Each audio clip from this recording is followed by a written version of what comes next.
नमस्कार दोस्तों, स्वागत है आपका अपने चैनल एस्ट्रो फ्लैग में। आज के वीडियो में हम जानेंगे गीता के दूसरे अध्याय का महत्व। श्री भगवान कहते हैं, प्रिय, अब दूसरे अध्याय के महात्म्य बतलाता हूं। दक्षिण दिशा में वेदवेत्ता ब्राह्मणों के पुरंदरपुर नामक नगर में देव शर्मा नामक एक विद्वान ब्राह्मण रहता था। वह अतिथियों की सेवा करने वाला, स्वाध्यायशील, वेदशास्त्रों का विशेषज्ञ, यज्ञों का अनुष्ठान करने वाला और तपस्वियों के सदा ही प्रिय था।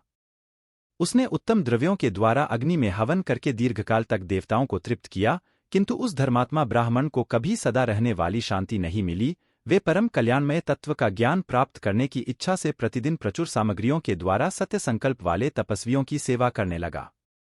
एक दिन इस प्रकार शुभ आचरण करते हुए उसके समक्ष एक त्यागी संत प्रकट हुए। वे पूर्ण अनुभवी, शांतचित्त थे। निरंतर परमात्मा के चिंतन में संलग्न होकर वे सदा आनंद विभोर रहते थे। उन नित्य संतुष्ट तपस्वी संत को शुद्ध भाव से प्रणाम करके देव शर्मा ने पूछा, महात्मन, मुझे सदा रहने वाली शांति कैसे प्राप्त होगी?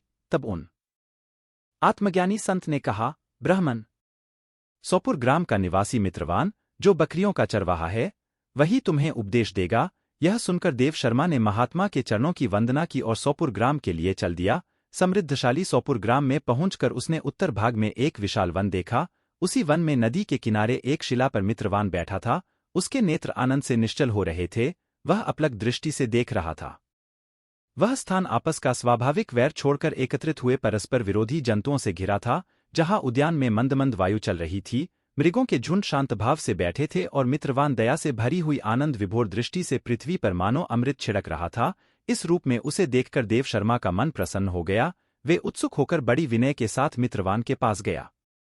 मित्रवान ने भी अपने मस्तक को झुकाकर देव शर्मा का सत्कार किया। तदंतर विद्वान ब्राह्मण देव शर्मा अनन्यचित्त से मित्रवान के समीप गया और जब उसके ध्यान का समय समाप्त हो गया, तब देव शर्मा ने पूछा, महाभाग, मैं आत्मा का ज्ञान प्राप्त करना चाहता हूं। मेरे इस मनोरथ की पूर्ति के लिए मुझे किसी उपाय का उपदेश कीजिए, जिसके द्वारा परम सिद्धि की प्राप्ति हो सके। देव शर्मा की बात सुनकर एक क्षण तक कुछ विचार करने के बाद मित्रवान ने कहा, महानुभाव, एक समय की बात है, मैं वन के भीतर बकरियों की रक्षा कर रहा था। इतने में ही एक भयंकर बाघ पर मेरी दृष्टि पड़ी, जो मानो सबको खा लेना चाहता था। मैं मृत्यु से डरता था, इसलिए बाघ को आते देख बकरियों के झुंड को आगे करके वहां से भाग चला।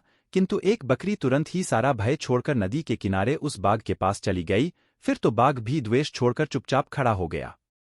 बाघ को इस अवस्था में देखकर बकरी बोली, बाघ, तुम्हें तो उत्तम भोजन प्राप्त हुआ है। मेरे शरीर से मांस निकालकर प्रेम पूर्वक खाओ ना। तुम इतनी देर से खड़े क्यों हो? तुम्हारे मन में मुझे खाने का विचार क्यों नहीं हो रहा है?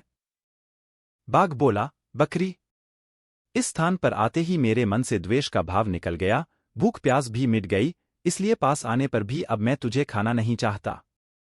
तब बकरी बोलिया, न जाने मैं कैसे निर्भय हो गई हूं। यदि तुम जानते हो तो बताओ, इसका क्या कारण हो सकता है? बाघ ने कहा, मैं भी नहीं जानता। वही सामने एक वृक्ष की शाखा पर एक बंदर था। चलो सामने उस वृक्ष पर बैठे बंदर से पूछते हैं। ऐसा निश्चय करके वे दोनों वहां से चल दिए। उन दोनों के स्वभाव में यह विचित्र परिवर्तन देखकर मैं बहुत विस्मय में पड़ा गया। इतने में उन्होंने उस बंदर से प्रश्न किया। उनके पूछने पर वानरराज ने कहा, श्रीमान, सुनो, इस विषय में मैं तुम्हें प्राचीन कथा सुनाता हूं। यह सामने वन के भीतर जो बहुत बड़ा मंदिर है, उसकी ओर देखो। इसमें ब्रह्माजी का स्थापित किया हुआ एक शिवलिंग है।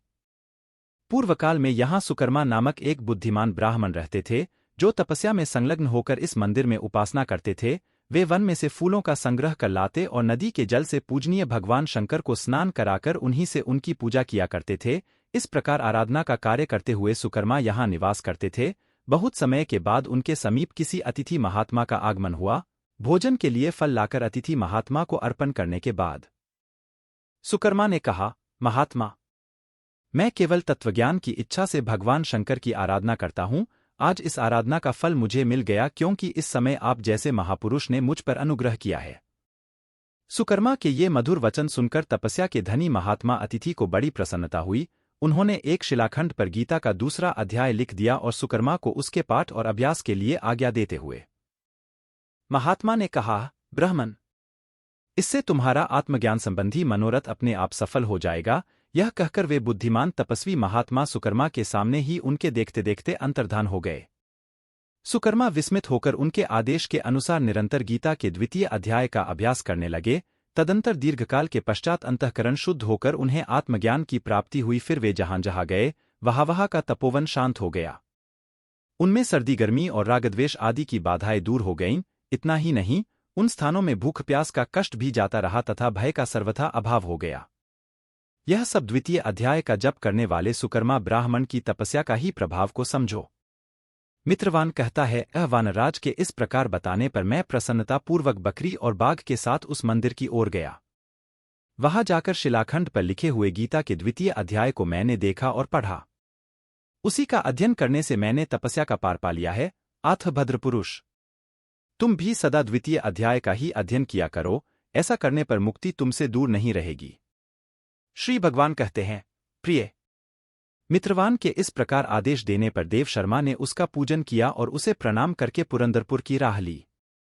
वहां किसी देवालय में पूर्वोक्त आत्मज्ञानी महात्मा को पाकर उन्होंने यह सारा वृत्तांत निवेदन किया और सबसे पहले उन्हीं से द्वितीय अध्याय को पढ़ा। उनसे उपदेश पाकर शुद्ध अंतःकरण वाले देव शर्मा प्रतिदिन बड़ी श्रद्धा के साथ द्वितीय अध्याय का अध्ययन करके ब्रह्मज्ञान में लीन होकर परम पद प्राप्त हुआ।